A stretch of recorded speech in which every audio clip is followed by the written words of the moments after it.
Guys, welcome back to Xylem learning. It's me Anuratna, നിങ്ങളുടെ സ്വന്തം അനു മിസ്സാണ്. ഓക്കെ, എൻ്റെ മക്കളെ എല്ലാവരും നമ്മളെ does it look the same എന്നുള്ള ചാപ്റ്റർ നല്ല അടിപൊളിയായിട്ട് പഠിച്ചതാണ് അല്ലേ. അപ്പോൾ ഈ ഒരു ചാപ്റ്ററിനകത്ത് നിങ്ങൾക്ക് ഏറ്റവും അധികം പഠിക്കാനുള്ളത് മിറർ ഹാഫ്സുകളെ കുറിച്ചാണ്. അപ്പോൾ മിറർ ഹാഫ്സ് എന്താണ്, ലൈൻ സിമ്മട്രി എന്താണ്, അത്തരത്തിലുള്ള പിക്ചേഴ്സുകൾ ഐഡന്റിഫൈ ചെയ്യാനൊക്കെയാണ് ഈ ഒരു ചാപ്റ്ററിൽ പഠിക്കുന്നത്. സോ നമുക്ക് വേഗം എന്ത് ചെയ്യാം, ആ ചാപ്റ്റേഴ്സിലെ മിറർ ഹാഫ്സിലേക്ക് പോകാം, അതിലെ പിക്ചേഴ്സിലേക്ക് പോകാം അല്ലേ. അപ്പോൾ അതിൽ നിങ്ങൾക്ക് അറിയുന്ന കാര്യം, മിറർ ഹാഫ്സ് കേൾക്കുമ്പോൾ തന്നെ അറിയാം എന്താണ് മിറർ ഹാഫ്. മിറർ എന്ന് പറഞ്ഞാൽ കണ്ണാടിയാണ്, ഹാഫ് എന്ന് പറഞ്ഞാൽ നേരെ എന്താണ്, പകുതിയാണ്. അതൊക്കെ നിങ്ങൾക്ക് അറിയാം അല്ലേ. ഇപ്പൊ നമ്മളൊരു കണ്ണാടിയുടെ നേരെ അടുത്തിങ്ങനെ പോയി നിന്നാൽ എന്തുണ്ടാവും, നമ്മളിങ്ങനെ നോക്കുമ്പോൾ നമ്മളുടെ പകുതി ആയിരിക്കും അല്ലേ ഇതേ നേരെ അപ്പുറത്ത് കാണുന്നേ. തൊട്ടടുത്ത് കണ്ണാടിനെ ഇങ്ങനെ പറ്റി ചേർന്ന് നിന്ന് നോക്കിക്കേ നിങ്ങൾ, എന്താവും, നമ്മളെ നേരെ പകുതി ആയിട്ട് അവിടെ ഇങ്ങനെ കാണാം അല്ലേ. ഒരു മിറർ ഹാഫ് ആണ് അല്ലേ, നമ്മൾ ഒരു മാറ്റവും ഇല്ലാത്ത രീതിയിലാണ് കാണുന്നത്. ഇവിടെ നോക്കിക്കഴിഞ്ഞാൽ ഒരു വലിയ സർക്കിളിനെ നേരെ നടുവിലൂടെ ഒരു വര ഇങ്ങനെ ലൈൻ ഇങ്ങനെ പോകുന്നുണ്ട്. അതിങ്ങനെ കട്ട് ചെയ്ത് പോയപ്പോൾ അതിന് നേരെ എന്ത് കിട്ടി എനിക്ക്, ഒരു സെമി സർക്കിൾ അല്ലെങ്കിൽ അതിന് നേരെ ഒരു ഹാഫ് കിട്ടിയില്ലേ. ഇപ്പോൾ ഇവിടെ ഒരു മിറർ വെക്കുകയാണെങ്കിൽ നേരെ ഇവിടെ എന്തുണ്ടായിരിക്കും, അതിന് കറക്റ്റ് ആയിട്ടുള്ള ഒരു ഹാഫ് അപ്പുറത്തും കിട്ടുമായിരിക്കും ഇല്ലേ. അപ്പം മിറർ ഹാഫ് എന്ന് പറഞ്ഞാൽ അത്രയും സിമ്പിളാണ്. കറക്റ്റ് സെൻറ്ററിലൂടെ നിങ്ങൾ ഒരു ലൈൻ ഇങ്ങനെ വരയ്ക്കുവാണെങ്കിൽ അതിന് നേരെ ഹാഫായിട്ട് അല്ലേ, ഒരു മാറ്റവും ഇല്ലാത്ത രീതിയിൽ അപ്പുറത്തും ഇപ്പുറത്തും ഒരേപോലത്തെ പിക്ചറാണ് നിങ്ങൾക്ക് കിട്ടുന്നതെങ്കിൽ അതിനെയാണ് നിങ്ങൾ മിറർ ഹാഫ് എന്ന് പറയുക. ഓക്കെ, അപ്പോൾ എന്തായിരിക്കും ലൈൻ സിമെട്രി എന്ന് പറഞ്ഞാൽ, ആ ഒരു പിക്ചറിനെ കറക്റ്റ് സെൻറ്ററിലൂടെ അല്ലെങ്കിൽ നിങ്ങൾ എങ്ങനെയാണോ അതിനെ ഭാഗിക്കുമ്പോൾ നിങ്ങൾക്ക് മിറർ ഹാഫ് കിട്ടുന്നത്, ആ ഒരു ലൈനിനെയാണ് എൻ്റെ മക്കൾ എന്ത് പറയുന്നത്, ലൈൻ സിമ്മട്രി എന്ന് പറയുന്നത്. നോക്കിക്കേ, ഇവിടെ ഒരു സ്ക്വയർ ഉണ്ട് അല്ലേ. ഈ സ്ക്വയറിനെ എനിക്ക് എന്ത് ചെയ്യാം, മിറർ ഹാഫ് ആക്കാം. കറക്റ്റ് നടുവിലൂടെ എനിക്ക് എന്ത് ചെയ്യാം, ഇതിനെ കട്ട് ചെയ്യാം. ആ ലൈനാണ് എന്ത്, ലൈൻ സിമ്മട്രി. എനിക്ക് ഇങ്ങനെ മാത്രമേ കട്ട് ചെയ്യാൻ പറ്റുമോ, ഇങ്ങനെ കട്ട് ചെയ്തൂടെ, കട്ട് ചെയ്യാം അല്ലേ. അതേപോലെ ഇങ്ങനെയും കട്ട് ചെയ്യാലോ, കട്ട് ചെയ്യാം. ഓപ്പോസിറ്റ് ഈ രീതിയിൽ, ഞാനൊക്കെ വളഞ്ഞു പോകുന്നുണ്ട് അല്ലേ. ഓക്കെ, ഈ രീതിയിൽ കട്ട് ചെയ്യാം.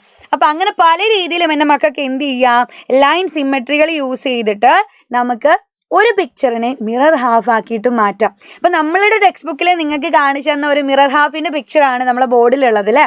ഇവിടെ നോക്കിക്കേ, ഒരു മിറർ ഹാഫാണ് നേരെ എന്താക്കുന്നുണ്ടായിരിക്കാം, നിങ്ങൾക്ക് ഇവിടെ കാണാൻ പറ്റുന്നുണ്ടായിരിക്കാം.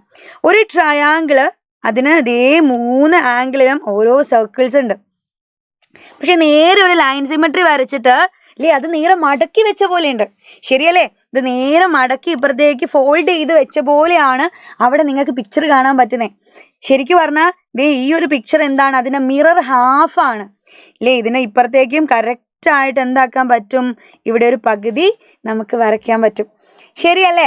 അപ്പം മിറർ ഹാഫ് എന്ന് പറഞ്ഞാൽ വളരെ സിമ്പിളായിട്ട് തന്നെ മക്കൾക്ക് കണ്ടുപിടിക്കാൻ പറ്റുന്ന ഒരു കാര്യമാണ്. അപ്പം നമ്മൾ സ്റ്റാറൊക്കെ അല്ലേ, ക്രിസ്മസ് വരാൻ പോവല്ലേ, അപ്പം നിങ്ങൾ എന്തായാലും വീട്ടിൽ സ്റ്റാറൊക്കെ തൂക്കിയിട്ടുണ്ടാവും. ആ സ്റ്റാറും നിങ്ങൾ ലൈൻ സിമ്മട്രി യൂസ് ചെയ്തിട്ട് ഒന്ന് കട്ട് ചെയ്ത് നോക്കിക്കേ, മിറർ ഹാഫ് കിട്ടുമോ. സ്റ്റാറിന് ഒത്തിരി ലൈൻ സിമ്മട്രി ഉണ്ട്. നോക്കിക്കേ, എനിക്ക് സ്റ്റാറിന് വേണ്ടി ഇങ്ങനെ കട്ട് ചെയ്യാം, കട്ട് ചെയ്തൂടെ. അതേപോലെ എങ്ങനെ കട്ട് ചെയ്യാം, ഈ രീതിയിൽ കട്ട് ചെയ്യാം, വേറെ ഈ രീതിയിൽ കട്ട് ചെയ്യാം. അപ്പം എങ്ങനെ സ്റ്റാറിനെ എനിക്ക് പല രീതിയിൽ, പക്ഷെ ഇങ്ങനെ കട്ട് ചെയ്യാൻ പറ്റുമോ, ഇല്ല.